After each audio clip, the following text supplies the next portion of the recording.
Welcome to the next tutorial of ethical hacking and penetration testing via Kali Linux.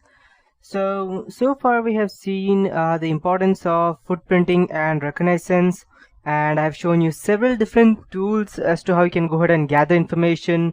But every time you need to go ahead and download stuff, and just to be sure that in case you are a malicious hacker, and if you're trying to gather information and you're searching these tools via Google and gathering information, then you need to know that even Google keeps a record of your search. So next time if you're trying to do something wrong, and Google will always have a trace on you, and they can easily follow your footsteps, which email ID you're using, which IP address have been used from your ID to access it, and what all can be done. So the best approach would be to use a different browser and rather than Chrome. I would prefer Mozilla, or the best one that we have over here, default is iceweasel in Kali Linux. But there is one more secure browser which is known as Tor browser, but I would not recommend downloading anything through that because it would again go ahead and waive off your anonymity.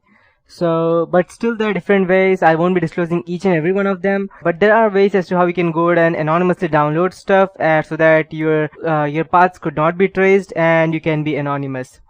So assuming that you have all the tools, but still there are some or the other point that all the tools may not work on one operating system.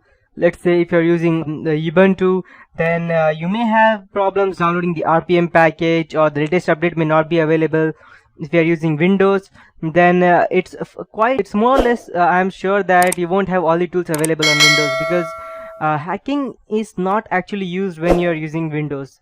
Hacking cannot be done only by using a operating system like Windows. You need an open source system like Linux. Even I can prefer Mac, but Windows, nah, no, it's a total no.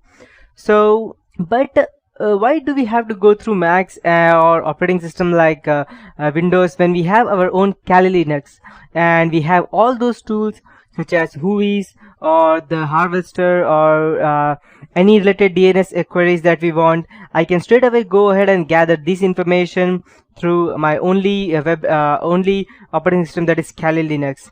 So yes, so I would be showing you today all those things that we could do through Kali Linux, and we don't even have to download a single tool from the web, and there is no question of anyone tracing you at all. So the information gathering steps of footprinting and scanning are the most important before hacking. Good information gathering can make the difference between a successful penetration testing and one that has failed to provide maximum benefit to a client. We can say that information is a weapon. A successful penetration testing and a hacking process needs a lot of relevant information, and that is why information gathering, or the so-called footprinting, is the first step of hacking, and it is the most important. Because if you have correct information, then you can do anything you want. If you have wrong information, then you may not be able to hack the right party, or you may even go ahead and just expose yourself to everyone that you have all this information. So gathering valid login names and emails are the most important part of penetration testing. So there is a tool in Kali Linux that is known as TheHarvester. I'll just go ahead and show it out to you. Then here I'll just go ahead and start TheHarvester directly. Yep. So TheHarvester has been developed in Python. It's been written in Python by Christian Martorella, and if you don't know Python, then you surely need to go ahead and learn. Although just using this tool does not require your knowledge of Python, but still Python is a good programming language, that's why. And it is a tool which provides, TheHarvester is a tool which provides us information about the email accounts, usernames, host names, subdomains from different public sources like search engines and PGP key server.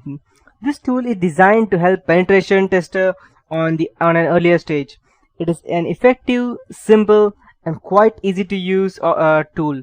The sources supported are Google, their emails, subdomains, hostname, Google profiles such as employee names, Bing search, PGP servers, LinkedIn, Exalead, and the new features would include time delay between requests, XML results export, searching a domain in all sources, and virtual host verifier.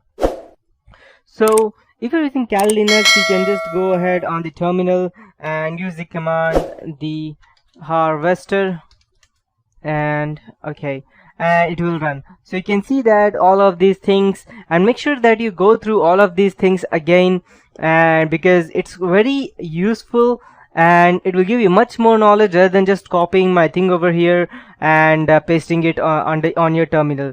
So it's very much important that you go through all of these commands and what it does, because I would be using them today. And just in case it is not available for your distribution, that means if you're not using Kali Linux, you can easily download it from, we have under, I'll just go ahead and open my Google Chrome and let me check if my Google is still working. Yep. So you can just go to http and I'll type code.google.com/p/TheHarvester. Let me check. Okay, so here we have in the GIT hub the latest resources available. So it shows you what it all does. That means passive discovery, virtual host, that's pinging server host, and the active directory, that is the DNS brute force, DNS reverse lookup, and DNS TDL expansion, and TLD directory brute force enumeration as well, which is quite important. So now we know how these work, what does this thing do. We will first go ahead and implement these things on a Kali Linux, on any normal web page, and then we will see how it works exactly.